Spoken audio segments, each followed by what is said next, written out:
Terus ketika ngadepi Indonesia yang dijajah,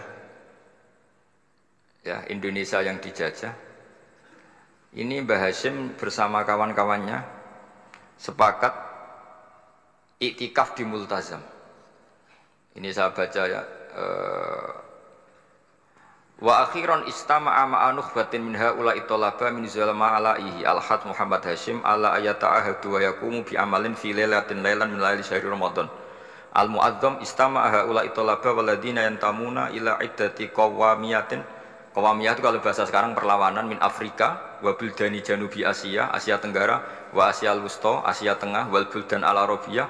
Wa kana al-had Muhammad Hashim Asy'ari ahadahum. Wa waqafu jami'an amamal multazam bil Ka'batil musyarrafah. Wa ahadu wa aqsamul yamin ala yakum bil jihad fi sabilillah li ilahi kalimatil Islam wa tauhidil muslimin bin nasril ilmi wa tawiyah wa tafaqquh fiddin talaban lil mardatillahi ta'ala la yarjuna min wara'i dzalika malan wala mansiban li anfusihim. Jadi sebelum beliau pulang ke Indonesia, itu komunitas Asia Tengah, Asia Dekat, Asia Jauh semuanya dijajah karena Mesir dijajah Prancis, yang Burma dijajah ini, yang Indonesia dijajah ini, semuanya berdoa di Multazam. Intinya Mbah Hashim itu patriotik betul, patriotik betul. Tapi ya religius betul. Beliau berdoa di Multazam, beliau menyanggupi siap jihad melawan penjajah. Tapi saat itu juga berikrar kalau semua itu tidak untuk nyari pangkat. Makanya saya yakin Gus Dur adalah orang saat jabat presiden karena supaya Indonesia tidak chaos. Buktinya apa? Ketika beliau dilengsarkan ya santai saja. Wong ngajine wa mal hayatud dunya illa mataul ghurur. Jadi ya santai saja ada itu. Tidak jadi masalah. Terus kitab ini menerangkan, ini saya baca ya, li khidmati dual alladziina laha musta'maratun. Musta'marat itu dijajah mislu Holanda wa Inggris wa Rusia wa Pernisa wa fi hadzal amri bidzat ara ana 'alal muslimin wal mas'ulin khususan. Ini intinya ulama-ulama yang dari timur jauh kemudian sowan ke Mbah Hashim minta fatwa karena negara-negara mereka juga dijajah. Jadi dulu orang dari Jerman, dari mana-mana belajar Islam juga sama Mbah Hashim. Yang negara-negara Asia Timur, Asia Dekat itu juga kalau konsultasi kemerdekaan juga sama siapa? Mbah Hashim. Jadi uniknya kitab ini ditulis oleh orang Libanon.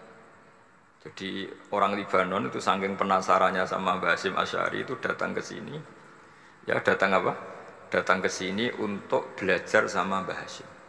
Dan di antara belajar itu, kemudian sampai sini ternyata tamu-tamunya Mbah Hashim dari berbagai negara. Mulai yang konsultasi cara memerdekakan negaranya karena ngalami dijajah, sampai cara belajar Islam yang benar. Termasuk tadi yang Karel von Schmidt tadi yang masuk Islam karena konsultasi sama Mbah Hashim. Padahal dia orang Jerman. Terus di antara kelebihannya Mbah Hashim, ini juga ditiru Gus Dur. Wal haji Muhammad Hashim la yajidu kharajan ayuna kisau sami' wal mukhatab. Bal yurahibu bidzalik. Mbah Hashim orang yang enggak tersinggung ketika pendapatnya ditentang atau digugat oleh lawan bicaranya.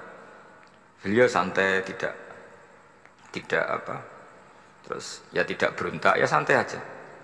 Enggak terus angger dibantah, membantah kiai kualat. Enggak, itu enggak ada sanadnya.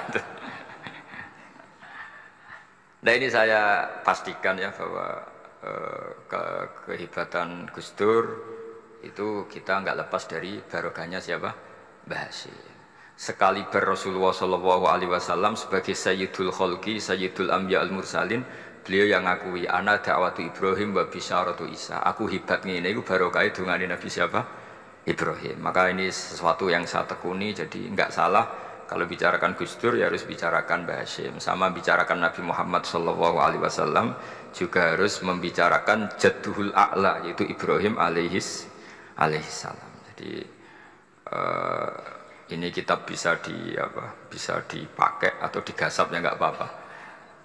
Artinya gini, gasap itu kalau saya ada ridho jadinya gasap, kalau ridho ya jadinya boleh. Dan menjadi gasap kalau nggak dipelajari. Ya, jadi kalau mau enggak terus tinggo jimat itu kita Gus Bah sakti, wah ya repot makanya ini. Nah kalau dipakai itu gasap.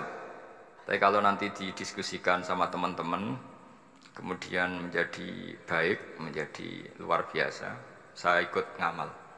Terus saya ulang lagi, saya teruskan. Ittisolatuhu. Ittisolatu itu komoditas beliau. Lahu ittisalatun wasi'atun wa mukatabatun ma'a katsirin min zu'ama'il alam al-islami fi dzalikal ahdi. Fi annahum Asy Abdul Aziz As-Sa'alibi wa Sayyid Diyauddin wa Syairozi Adwul Injil terus. Beliau punya perkawanan besar di komunitas internasional, termasuk Syekh Muhammad Abdul Karim Al-Khattabi wa Sayyid Alawi bin Thohir Al-Haddad, Mufti Sultanati Johor. Ya, beliau berkawan dekat sama muftinya kerajaan Johor, wa Muhammad Ali wa Syaukat Ali bil Hindi, wa Muhammad Ali Jana Muhammad Iqbal. Muhammad Iqbal yang terkenal di India itu, wa Sayyid Hibaduddin Asy-Syahrastani, wa Wazirul Ma'arif Al-Iraqiyah. Beliau berteman sama PM Irak. Jadi kalau Gus Dur dari Mesir belajar di Irak, ternyata dulu mbahnya teman akrabnya Perdana Menteri apa? Irak. Terus banyak Waro'isu Majlis Tamyiz wa Sayyid Al-Alama Muhammad bin Aqil wa Sayyid Muhammad Jadul Maula wa Sayyid Muhammad Surur, saat terusnya itu. Jadi apa? Ini nanti saya tinggal termasuk catatan-catatan ini, saya mohon ridho dari Gus Solah dari supaya santri-santri sini belajar Bahasim lebih serius supaya gampang. Kenapa saya katakan harus seperti ini? Dulu Nabi Ibrahim itu diantara anak cucunya itu secara lahir ada yang tidak soleh. Karena anak cucu itu punya otoritas sehingga anak cucu ini yang menstatuskan Nabi Ibrahim. Sampai Allah sendiri yang meluruskan pengklaiman itu, yaitu ada ayat maka anak Ibrahimu Yahudiyah wala Nasranian, karena ada orang yang bernama Yahuda bin Yakub bin Ishak bin Ibrahim. Karena Yahuda punya pola tertentu dalam beragama, terus seakan-akan mbah-mbahnya paling ya begitu. Akhirnya Ibrahim pernah disetatuskan sebagai Yahudi. Sampai Allah sendiri yang ngintikan maka anak Ibrahimu Yahudiyah wala Nasrani. Sampai datang Rasulullah SAW yang memaklumatkan saya juga cucu Ibrahim orisinil. Dan saya pastikan Ibrahim itu bukan Yahudi tapi bapak tauhid. Semenjak itu Ibrahim dipulihkan namanya, bukan Yahudi tapi bapak tauhid. Yaitu diistilahkan Nabi millata abikum Ibrahim, semua tauhid adalah nginduk kepada Nabi siapa? Ibrahim. Nah, saya ingin santri-santri Tebu Ireng misalnya nanti suatu saat jadi komunitas internasional, jadi orang keren komunitas internasional, itu bukan karena ingin gaya-gayanan terkenal, tapi ingin niru Mbah Hasyim bahwa itu awal dakwah Anda fil alam. Semua alam ini tentu butuh tauhid, butuh kebenaran, bukan gagah-gagahan sebagai orang populer. Terus persahabatan yang luas, misalnya Anda khusyuk terus kuper, wah ratau kancanan wong habis jadi wali gini terus kuper. Mungkin Anda tidak akan jadi wali karena sanadnya Mbah Hasyim itu perkenalannya luas.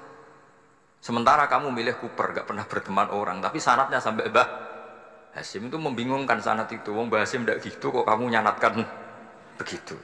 Jadi kalau santri Tebu Ireng mulai sampai neng kamar, terus ngobong dupo, terus menterkenalkan diri jadi wali. Nanti tonggo kamu ngira itu produk Mbah Hasyim karena kamu santrinya. Kan dianggap cerminan gurunya sampai Mbah Hasyim. Nah, kalau ada yang teman-teman gitu harus dimaklumatkan itu sanad mungkotek. Bahwa sanad itu tidak benar. Ini kapan ini ditegur? Ini saya sudah mulai menunggu. karena ya repot ini kalau kelamaan ini nanti itu.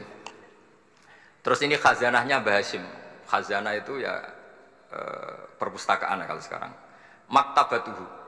Tu'addu maktabatul khat Muhammad Hasyim Asy'ari min aghnal maktabat likhtiwaiha ala anfasil kutub. Jadi ini kadang harokatnya ya beda dengan bacaan saya. Sama nanut bacaan saya saja. Di sini ditulis anfusil kutub. Selalu saya baca anfasil kutub karena maknanya kitab terbaik. Kalau kitab terbaik bacanya bukan anfus tapi apa? Anfas. Ya nanti kamu debat sendirilah sama teman-teman ini bacanya apa. Karena ini kadang harokatan. Kalau kadang harokatan repot. Abe bantah itu kadang sungkan mbek sing aran, orang bantah kadang beda. Lah supaya selamat, iki ora saleh mualif, khotote sing goblok biasanya gitu korban. Biasanya gitu kalau untuk menyelamatkan kiai itu, wah ini yang ngetik yang salah. Padahal kadang kiai ini barang ya rontok salah tapi ya sembol. Daripada sultan sama kiai kan mendingan sama pengurus. Ya gitu ya sepakat ya. Jadi ya sudah terus. Ya saya baca.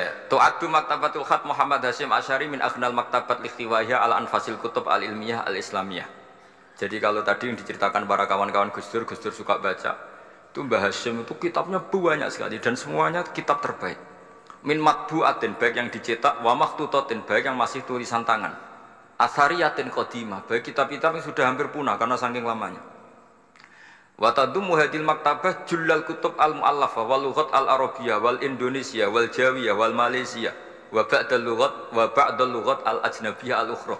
Jadi zaman Mbah Hasyim itu perpustakaannya sudah ada bahasa Indonesia, bahasa Jawa, bahasa Malaysia, bahasa Inggris.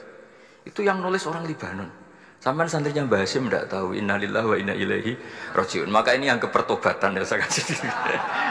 Jadi ini saya biasa guyon, kesalahan ini guyon sama santri saya, tidak midatoni kiai, jadi ini guyon sama santri. Semoga guyonan ini manfaat. Wassalamualaikum warahmatullahi wabarakatuh.